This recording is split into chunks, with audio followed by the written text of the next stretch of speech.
Se você conhece bem a história da Bíblia, provavelmente já ouviu que Jesus oferece a vida eterna.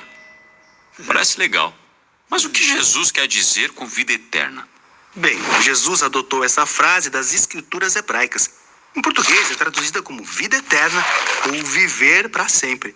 Mas a tradução literal da expressão em hebraico é vida até a era. Vida até a era? O que isso significa? Sim, é complexo. Para entender, primeiro temos que falar sobre o que é uma era na Bíblia. Vamos lá. Em hebraico, a palavra para era é olam e significa um período de tempo. Com qual duração? Bem, qualquer período, na verdade. Pode ser no passado ou no futuro. O importante é ser um período de tempo com uma característica comum e constante.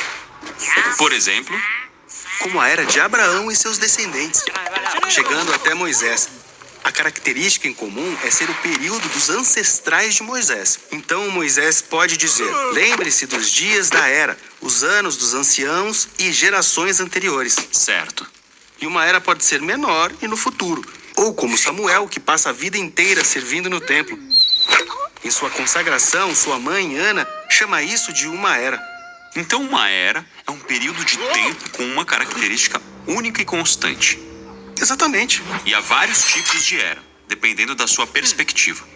Você entendeu? Então, alguém poderia viver em duas eras ao mesmo tempo se essas eras se sobrepõem. Ok. Então voltando à expressão vida até a era. De qual era falamos?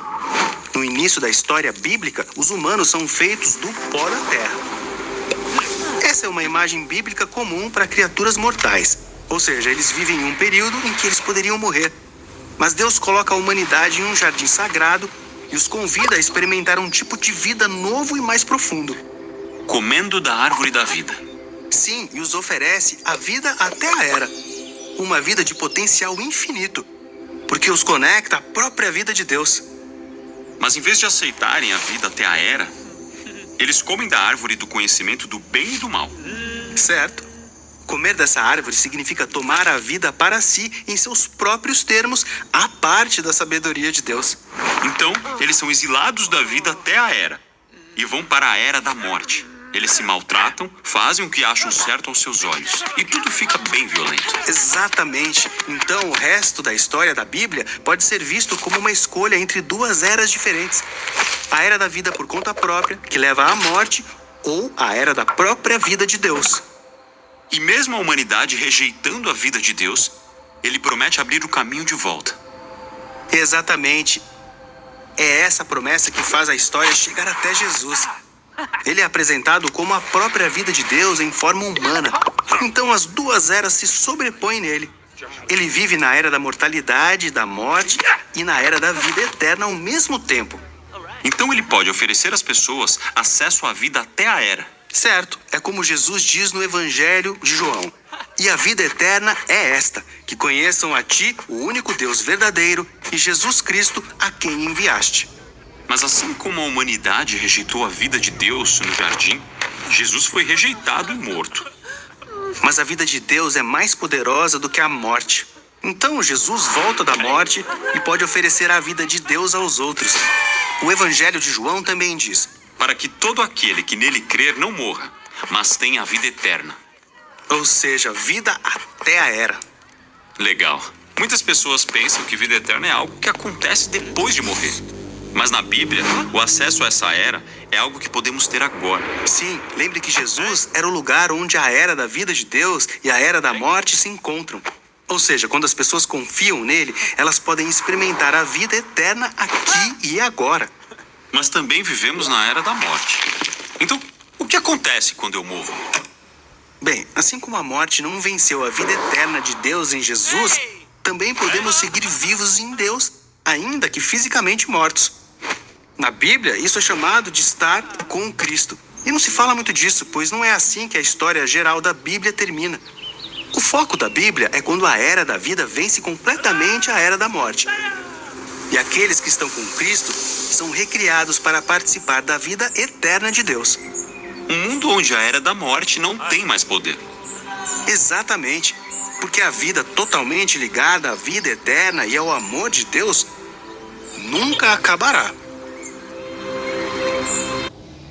É isso mesmo. A Bíblia não fala em duas ressurreições. Ela fala em duas mortes. A primeira morte é quando a pessoa abandona o pecado, né? Ela morreu do pecado para ter uma vida em Cristo. E a segunda morte é a morte quando a pessoa morre e vai lá para o cemitério. Então, as pessoas que foram ressuscitadas em vida, aqui neste corpo, nesta vida, quando ela morrer, elas vão ser recriadas. Elas voltarão para este mundo, mas quando todo mundo vai ser recriado com uma vida nova, uma vida em Cristo. O cristão, quando morre, ele vai para o descanso. É por isso que Jesus disse: na casa de meu pai tem muitos quartos. Quartos é um lugar de descanso.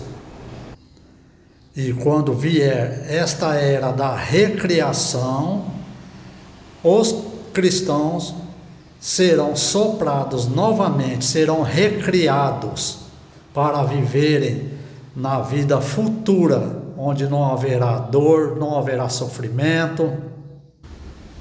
Todos viverão em paz, com abundância.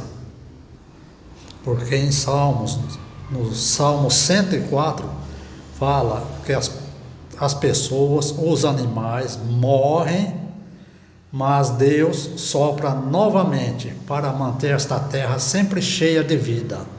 Esta terra vai estar sempre cheia de vida.